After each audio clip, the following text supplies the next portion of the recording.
Welcome to the NewsHour. Israel intensified its military operations in Gaza's second largest city today, forcing tens of thousands of Palestinians to flee and making it more difficult to deliver aid. The United Nations says nearly 1.9 million people, or over 80% of Gaza's population, have been displaced by the war, many several times over.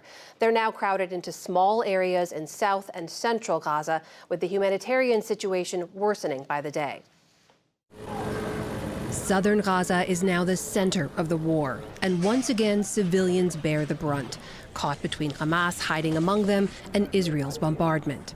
In Khan Yunis overnight, Amal Mehdi and her two children were jolted awake by an Israeli airstrike. Sifting through the wreckage, she says they're lucky to be alive. We were peacefully sleeping, not bothering anyone, asleep, and I have young children, minding our own business. All of a sudden, the bombardment hit us. It was a miracle that we were pulled from under the rubble. Israel says its troops have fully breached Khan Yunis in what they call a third phase of ground operations, surrounding the house of Gaza's Hamas leader, Yahya Sinwar. And the Israel Defense Forces released this rare image of 11 Hamas military commanders, 5 of whom the IDF says have been killed. But fighting continues in the north. Officials today claim they discovered the largest weapons cache yet near a school in Gaza City. Palestinians, meanwhile, are being pushed into rapidly shrinking spaces.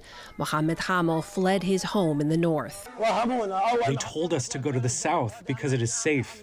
Nothing will happen to you there. No place is safe in Gaza. In the overcrowded Nasser hospital, 11-year-old Saba Magnum with an injured arm frantically searches for her father.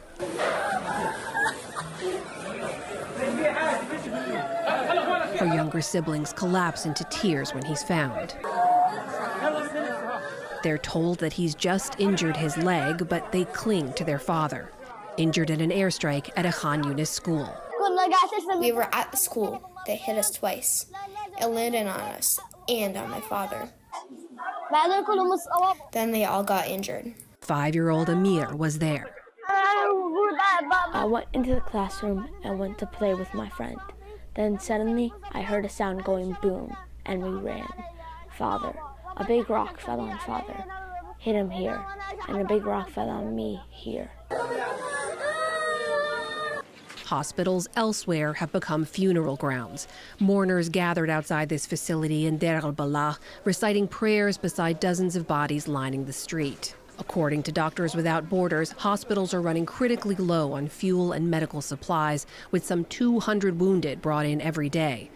At the nearby UN distribution center, crowds desperate for food waited hours for a small portion of flour. Hussein says she's risking her life to provide for her family. The way they are gathering here, if there was bombing right now, how many martyrs would we have? There should be food distribution centers in every area. I didn't get anything. Where am I supposed to go?